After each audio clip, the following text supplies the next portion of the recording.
در ششمین هفته از تجاوز ویرانگر آمریکا و اسرائیل به ایران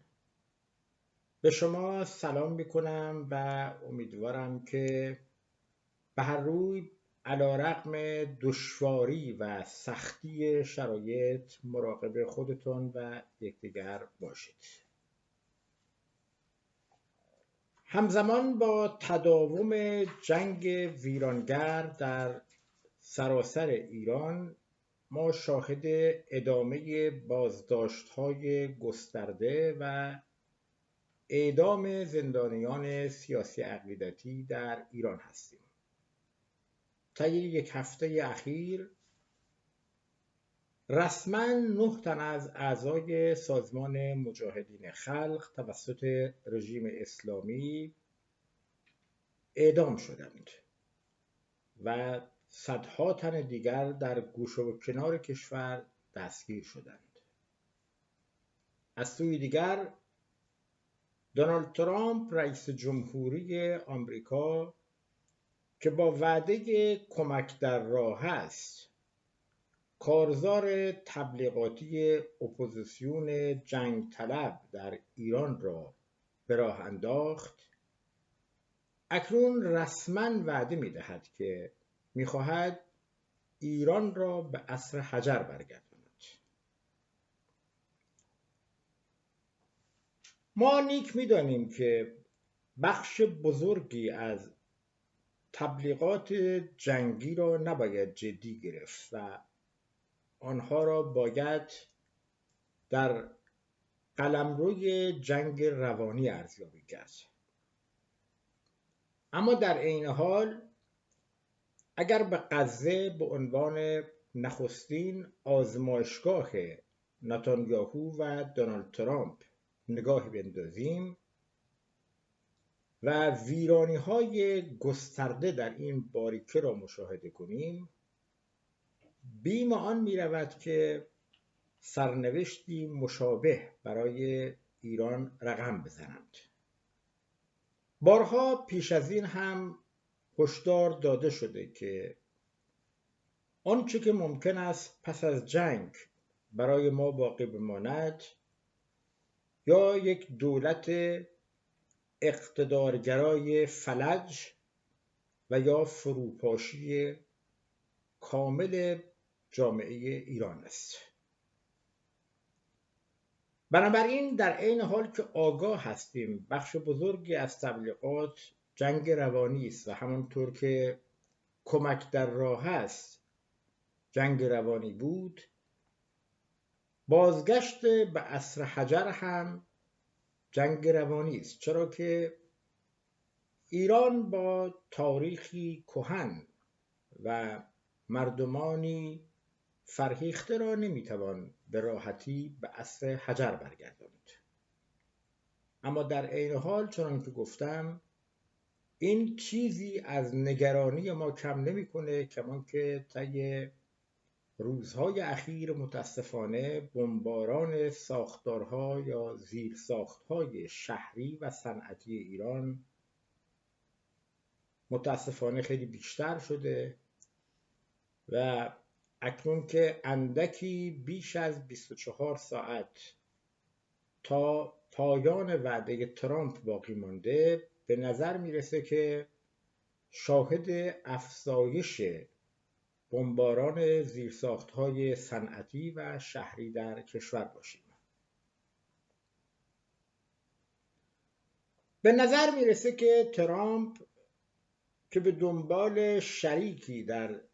درون حکومت اسلامی میگشت تا بتواند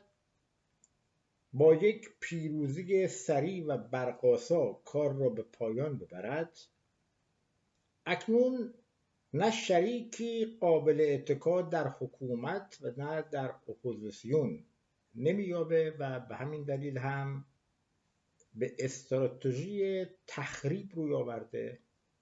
تا بتونه از این طریق یا رژیم اسلامی را تسلیم بکنه و یا به فروپاشی آن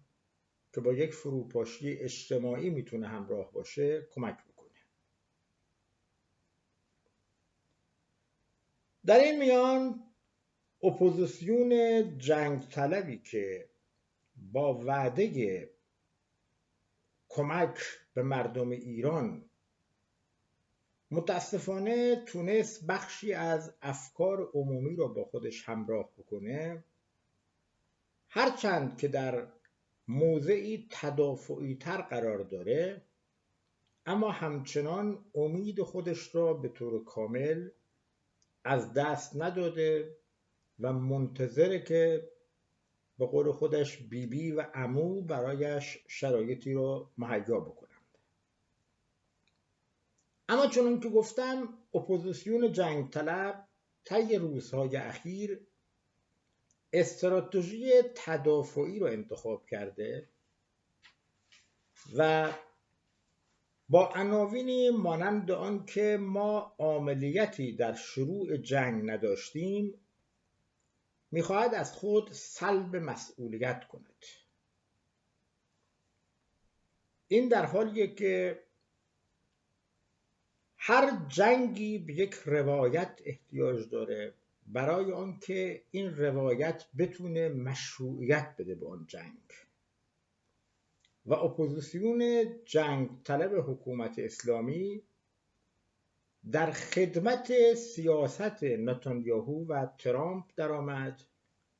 تا به این جنگ مشروعیت بده. پس از این بابت قطعاً در شروع جنگ و در ادامه جنگ تا هنگامی که در مواضع خودش تجدید نظر نکنه مسئولیت داره. بیشک هنگامی که از عاملیت یا مسئولیت فردی سخن میگیم از درجات مختلفی از مسئولیت سخن میگیم. قطعاً مسئولیتی که ترامپ، نتانیاهو و غیره داشتند یا دارند با مسئولیتی که مشاوران آنها دارند و مشروعیتی که سازمان دهندگان کارزار تبلیغاتی آن دارد و شرکت کنندگان در آن کارزار دارند درجات متفاوتی دارد. اما هانا آرنت به ما یادآوری میکنه که در هر صورت ما همه به درجات متفاوتی مسئول هستیم و بنابراین مسئولیت فردی را نباید فراموش کرد. پس یا اپوزیسیون جنگ طلب باید همچنان بر مواضع خود ایستادگی کنه و مسئولیت را هم بپذیره و بداند که در چنین فاجعه‌ای شریکه و یا باید هرچه سریعتر دست به تجدید نظر جدی در مواضع خودش بزنه. کمان که در گفتار پیشین هم گفتم یکی از مشکلاتی که اپوزیسیون اقتدارگرا و جنگ طلب برای ما آفرید این بود که از شکلگیری یک جنبش بزرگ ضد جنگ در غرب جلوگیری کرد. دیشب هم دیدم که در شبکه‌های اجتماعی یکی از همین افراد با افتخار نوشته بود که ما تونستیم، موفق شدیم تا از یک جنبشی مشابه به آنچه که در مورد غزه شکل گرفت جلوگیری بکنیم و ایشان درست هم میگه. اگر اینان جا نزده بودند که گویا مردم ایران از چنین بمبارانی دفاع میکنند و این جنگ را جنگی بشردوستانه جلوه نداده بودند، بیشک ایرانیان ساکن کشورهای میزبان قادر بودند بر افکار عمومی مردمان میزبان اثر بگذارند و از این طریق با ایجاد یک جنبش بزرگ ضد جنگ دولت‌های غربی و از جمله آمریکا را تحت فشار قرار بدن تا در این سیاست تجدید نظر کنند. پس بنابراین کسانی که میخواهند تحت این عنوان که گویا ما عاملیتی در این میان نداشتیم و تنها یک اظهار نظر سیاسی بوده و نقشی در این میان نداشته مسئله رو ساده سازی بکنند، همانطور که جنگ رو ساده سازی کردند اکنون هم میخواهند عدم عاملیت خودشون رو ساده سازی کنند. و اما موضوع دیگری که در هفته گذشته اتفاق افتاد، چنان که میدانید روزهای آخر هفته گذشته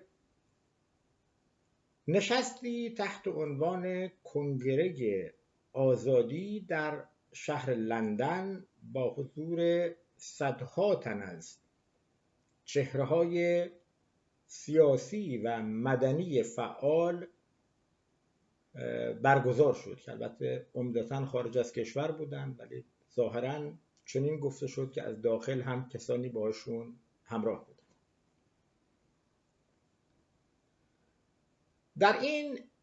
نشست بر کثرت‌گرایی و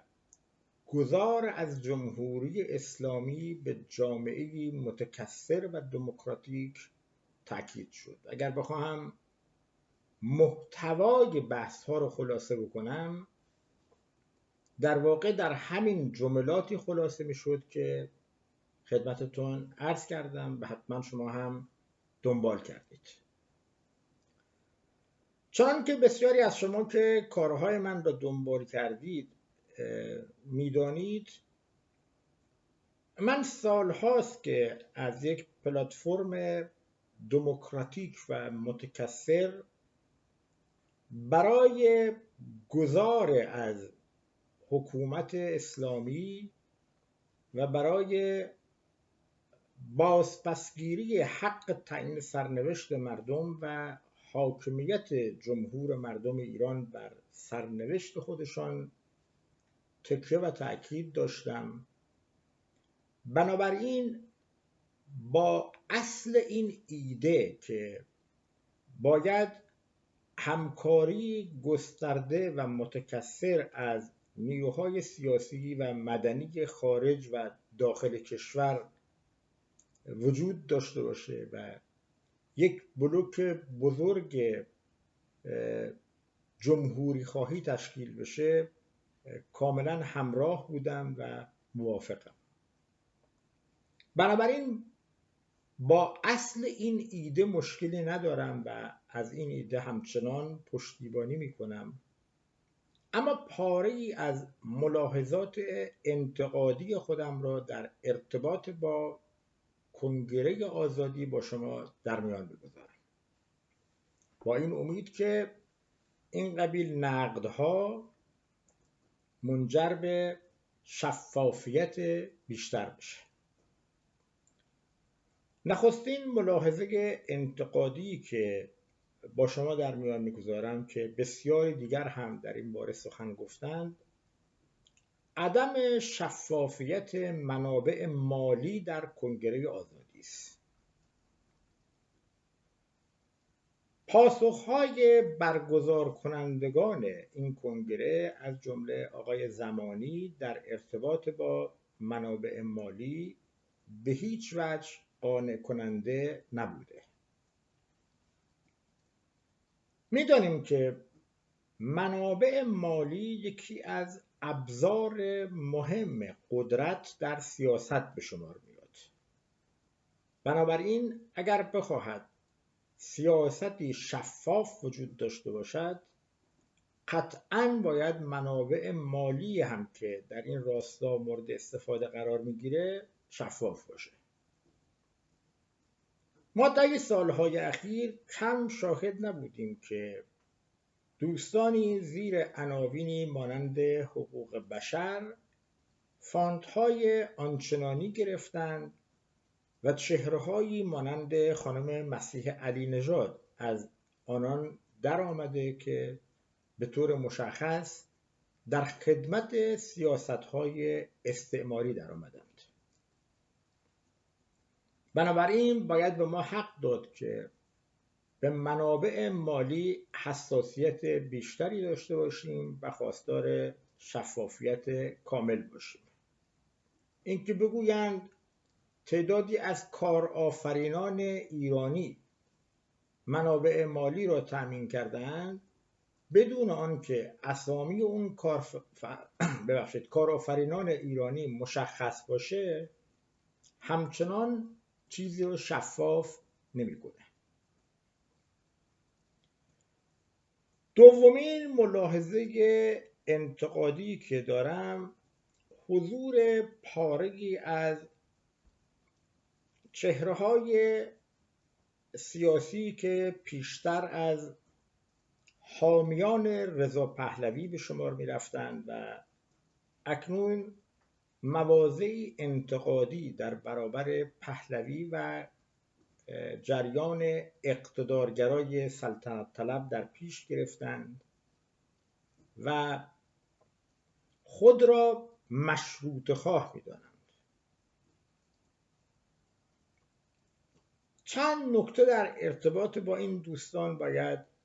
با شما در میان بگذارم.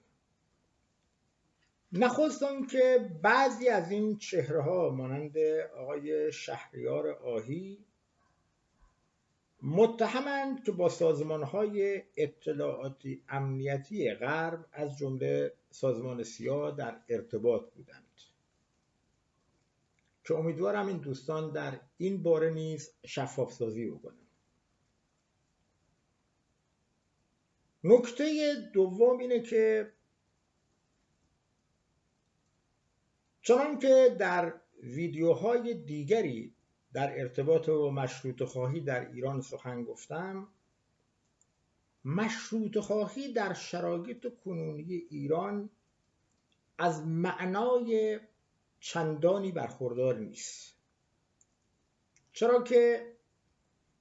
نخست آنکه پادشاهی در ایران وجود نداره که ما بخواهیم قدرت آن را مشروط بکنیم.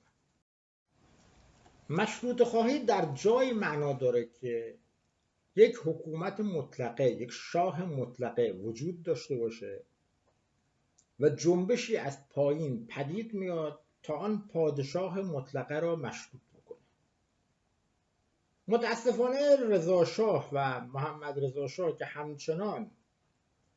چهره‌های مورد حمایت این دوستان هستند، خود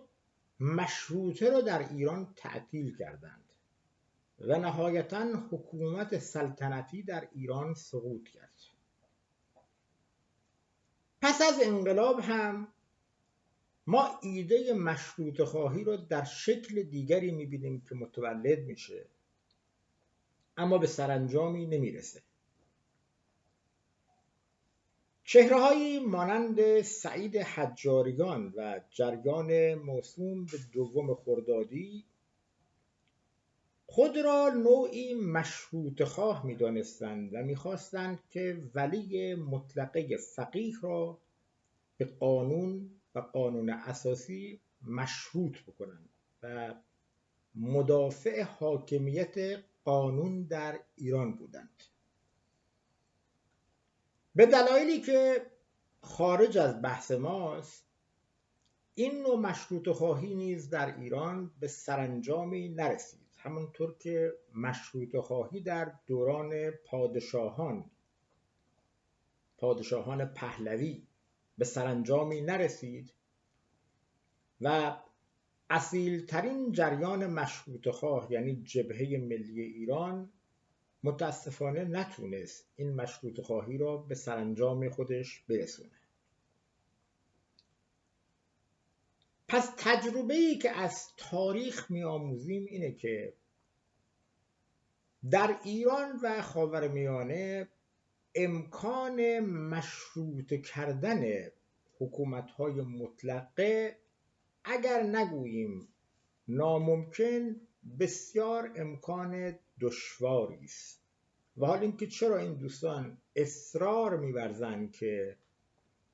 ما یک پادشاه نمادین را بر سر کار بیاریم، برای من حقیقتاً تا امروز هیچ پاسخی قانع کننده نداشته. البته من از دیالوگ و گفتگو با این دوستان قطعاً استقبال میکنم، اما این گفتگو باید یک گفتگوی انتقادی باشه. و نکته دیگری که مسئله رو مهمتر جلوه میده، جریان اصلی سلطنت طلب به رهبری رضا پهلوی و همسر معلوم الحالش خانم یاسمین اکنون به طور مشخص جریانی اقتدارگرا و انحصار طلبه و آن بخش از هممیهنان ما که خود را پادشاهی خواه یا سلطنت طلب می‌دانند، حالا به هر دلیلی در واقع خود را پهلویگرا و طرفداران پهلوی می‌دانند. یعنی بعید است که جریانی پادشاهی خواه بتونه خارج از پهلویگرایی در ایران شکل بگیره، چرا که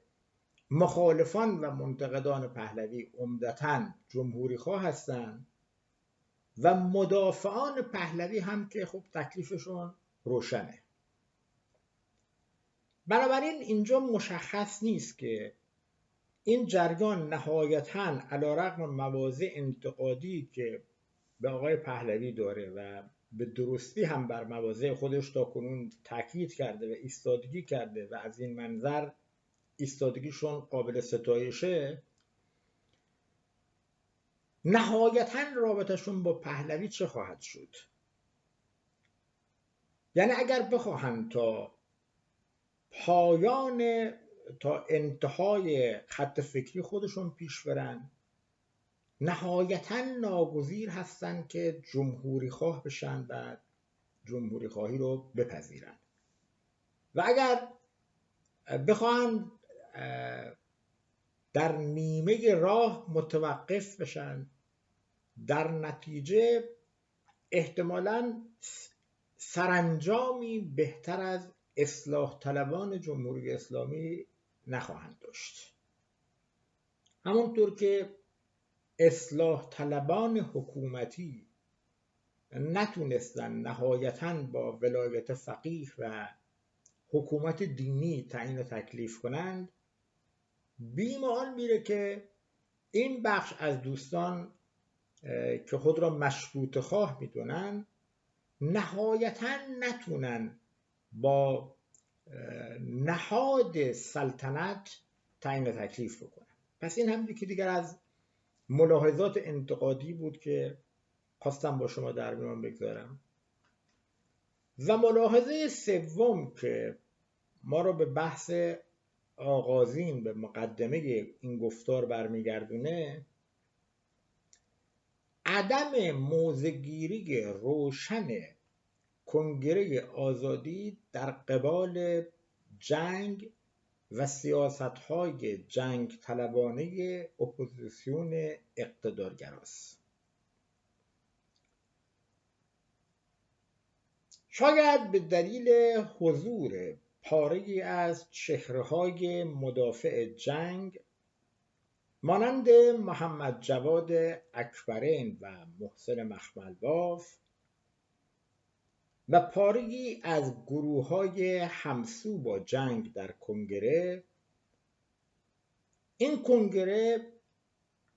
نتونست یا نخواست در رابطه با حساس‌ترین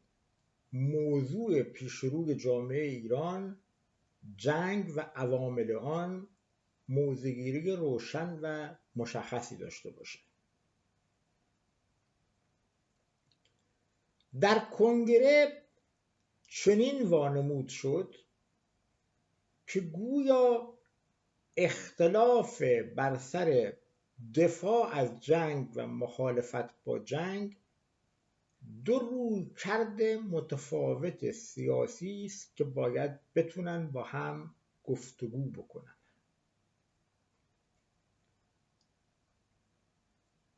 اول باید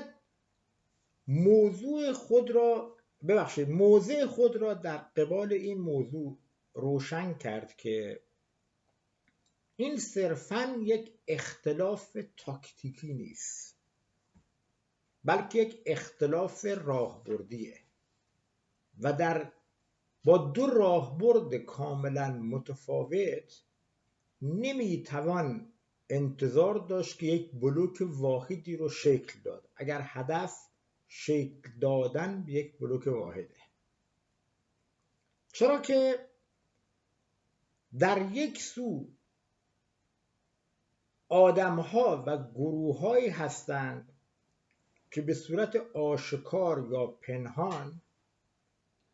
از جنگ و مداخله نظامی برای تضعیف یا ساقط کردن حکومت اسلامی دفاع می‌کنند و چنین وانمود می‌کنند که ما همه راه‌ها رو رفتیم اما به سرانجامی نرسیدیم، پس جامعه ایران چاره‌ای ندارد جز آنکه از جنگ دفاع کند، علیرغم هزینه‌های به قول خودشون جانبی که جنگ به مردم ایران تحمیل میکنه. راهبرد دیگر بر این باوره که نخست آنکه ما همه راه‌ها رو اونطور که وانمود میشه نرفتیم، بلکه ما دو استراتژی ناکارآمد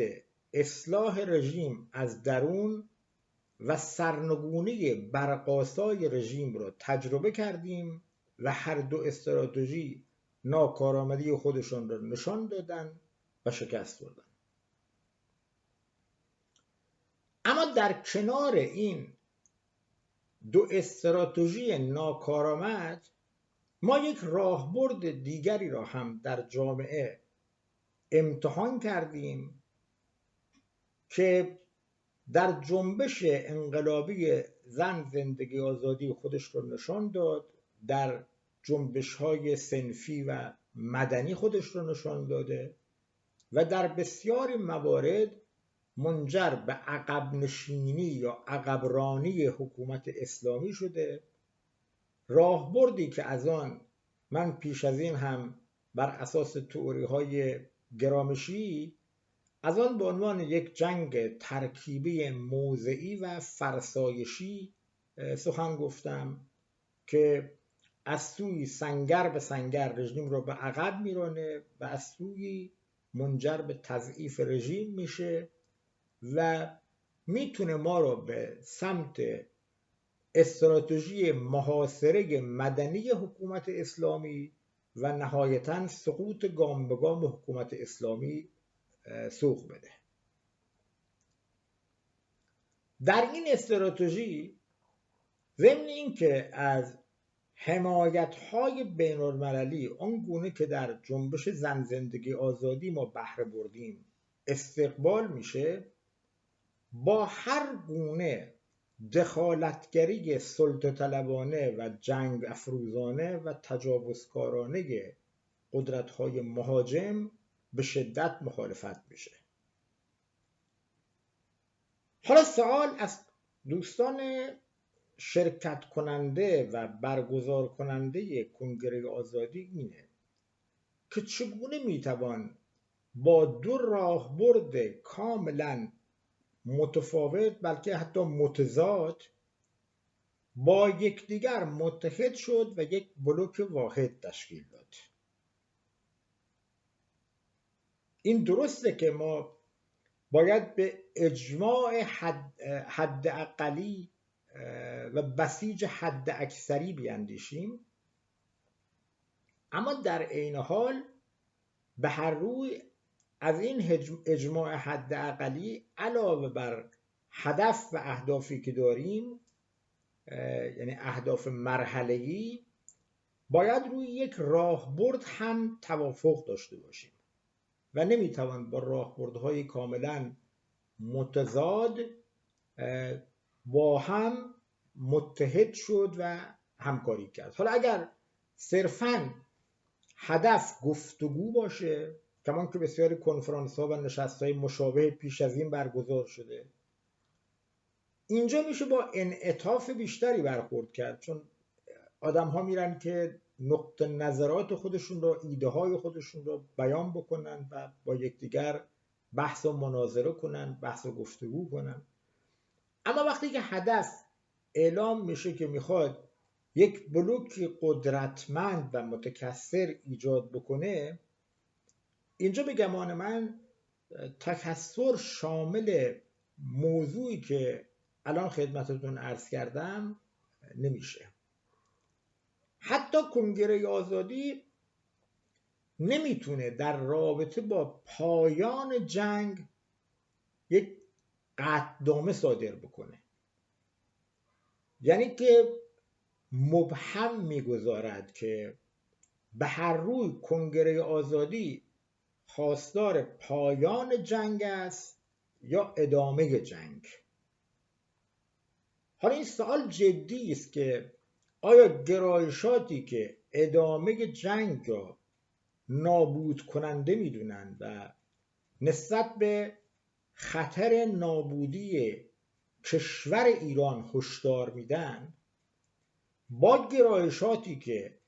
ادامه جنگ را راه نجات میدونن، میتونن آیا واقعا با هم همکاری بکنن؟ چنین توانایی رو دارن که با هم همکاری بکنن و با مشکلات جدی و بنیادینی مواجه نشن؟ پس بنابراین جمع‌بندی من این خواهد بود که من کماکان از اصل بحث و گفتگو میان گرایشات متفاوت سیاسی و فکری در جامعه ایران دفاع میکنم، چرا که بر این باورم که ما بدون گفتگو و دیالوگ نمیتونیم با هم یک همزیستی مسالمت آمیز داشته باشیم. از اصل تشکیل بلوک‌های سیاسی و نهایتاً دستیابی به یک پلتفرم دموکراتیک هم کاملا دفاع میکنم و بر این باورم که هیچ نیروی سیاسی و هیچ گرایش فکری به تنهایی قادر به از میان برداشتن حکومت اسلامی در ایران نخواهد بود و انتقاداتی از این دست که در واقع این ایده رو، اصل این ایده رو زیر سوال میبرن، حالا چه از جانب راست افراطی با پرچم ملیگرایی و یک ملت و یک دولت باشه، چه از جانب چپ افراطی زیر پرچم طبقه گرایی و حاکمیت طبقاتی باشه، انتقاداتی از این دست رو جدی نمیگیرم و انتقاداتی اقتدارگرایانه ارزیابی میکنم و کماکان فکر میکنم که جامعه ما به این ایده و به تلاش برای تحقق این ایده نیاز داره. اما در عین حال ملاحظات انتقادی رو هم که در ارتباط با کنگره آزادی با شما در میان گذاشتم به گمان خودم باید جدی گرفت، با این امید که کسانی که این قبیل کنگره ها رو برگزار میکنن دقت بیشتری بکنن، شفافیت بیشتری داشته باشن و بیشتر پاسخگو باشن. ضمن اینکه از همینجا به بسیاری از دوستان خودم که یا از نزدیک میشناسم یا دورادور میشناسم که در این کنگره شرکت کردن سلام و درود میگم و براشون احترام زیادی قائلم و به هیچ وجه مراد من این نیست و نبوده که بخوام این عملکرد این دوستان رو زیر سوال ببرم. اما در عین حال این دوستان هم باید خب در ارتباط با مشارکت در این قبیل کنگره ها یک مقدار محتاطانه تر رفتار بکنن و یا اگر در این کنگره ها شرکت میکنن مواضع شفافتری رو در رابطه با مسائلی که با شما در میان گذاشتم در پیش بگیرن. و برای این جنبنده من بود و با این امید که شاهد روزهای بهتری برای ایران و مردمان ایران باشیم. با یکایکی که شما عزیزان خداحافظی میکنم. بدرود تا درودی دیگر.